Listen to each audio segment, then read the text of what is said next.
दोस्तों, आज के इस वीडियो में हम बात करने वाले हैं औद्योगिक घराने टाटा समूह के संस्थापक जमशेदजी नौसरवानजी टाटा के बारे में। भारतीय औद्योगिक क्षेत्र में जमशेदजी ने जो योगदान दिया वह अति असाधारण और बहुत ही महत्वपूर्ण है।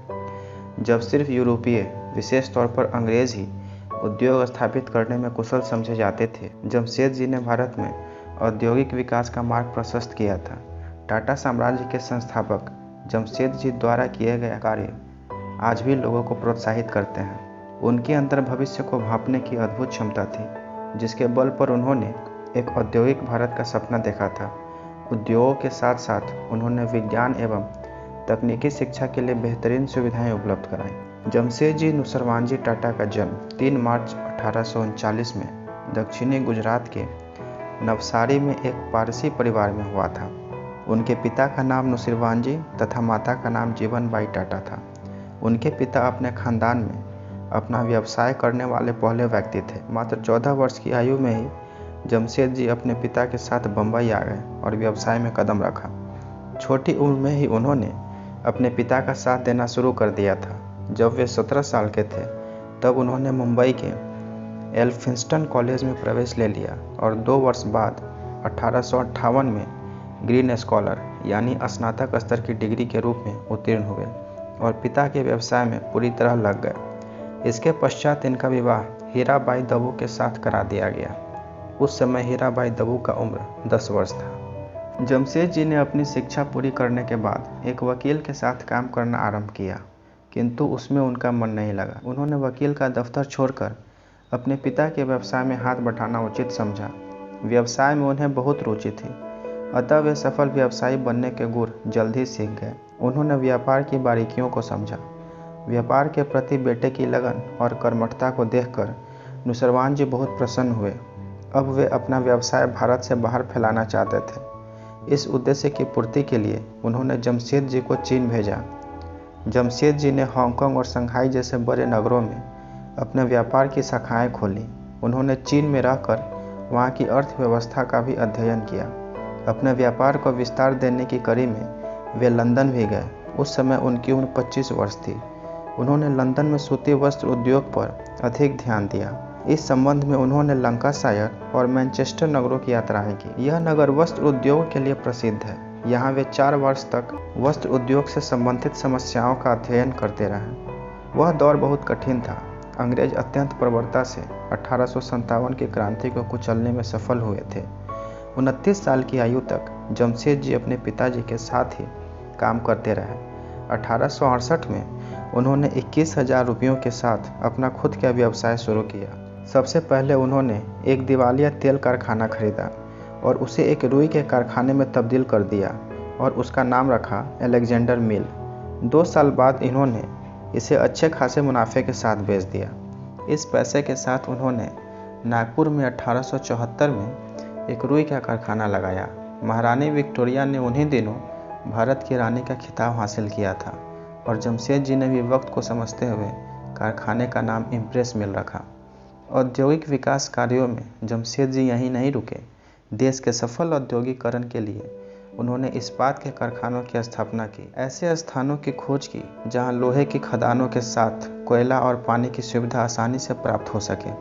अंततः उन्होंने बिहार के जंगलों में सिंहभूमि जिले में वह स्थान खोज निकाला। वर्तमान में इस स्थान को जमशेदपुर के नाम से जानते हैं, जो झारखंड राज्य में पड़ता है। जमशेदपुर को टाटा नगर के नाम से भी जाना जाता है। जमशेदजी की अन्य बड़ी उल्लेखनीय योजनाओं में पश्चिमी घाटों के तीव्र धारा प्रपातों से बिजली उत्पन्न करने वाला विशाल उद्योग है, जिसकी नींव लानौली में गवर्नर द्वारा रखी गई। सफल औद्योगिक और व्यापारी होने के अतिरिक्त जमशेदजी उदार चित्त के व्यक्ति थे। वे औद्योगिक क्रांति के अभिशाप से परिचित थे और उसके कुपरिणामों से अपने देशवासियों, विशेषतः मिल मजदूरों को बचाना चाहते थे। इसी उद्देश्य से उन्होंने प्रोविडेंट फंड, दुर्घटना बीमा स्कीम और पेंशन फंड की स्थापना की।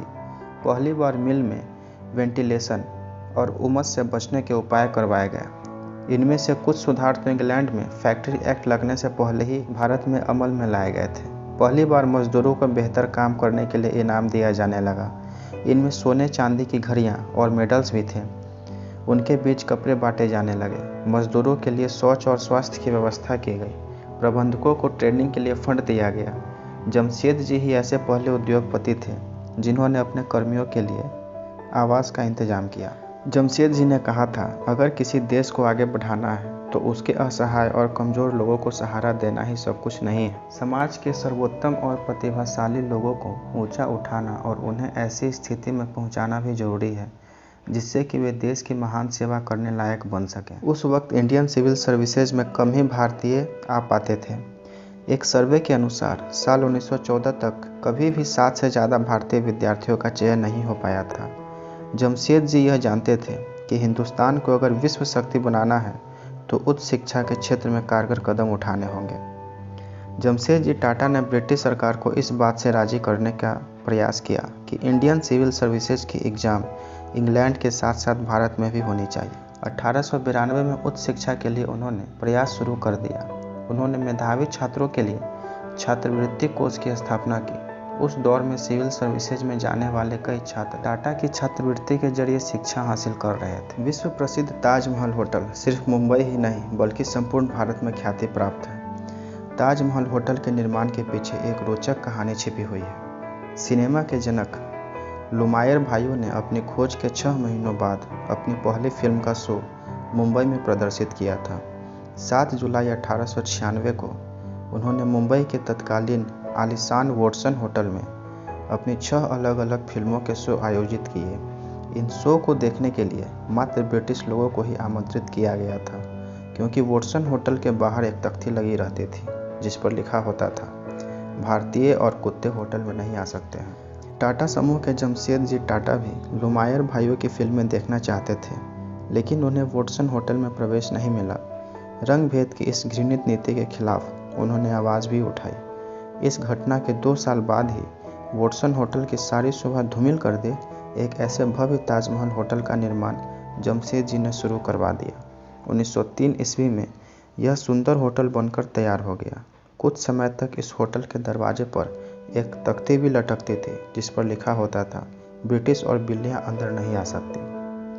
तत्कालीन मुंबई में ताज होटल की इमारत बिजली की रोशनी वाली पहली इमारत थी, इसीलिए इसकी चकाचौंध हर किसी को अपनी ओर आकर्षित करती थी। इसकी गिनती संसार के सर्वश्रेष्ठ होटलों में की जाने लगी थी।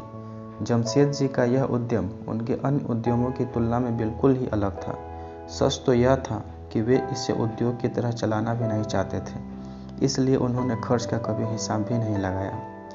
होटल ताज दिसंबर 1903 में 4 करोड़ 21 लाख रुपए के शाही खर्च से बनकर तैयार हुआ था। जमशेद जी के दिमाग में 3 बड़ी योजनाएं थीं। पहली, अपनी लोहा और स्टील कंपनी खोलना। दूसरी, एक जगत प्रसिद्ध अध्ययन केंद्र स्थापित करना। और तीसरी, एक हाइड्रो इलेक्ट्रिक प्लांट लगाना।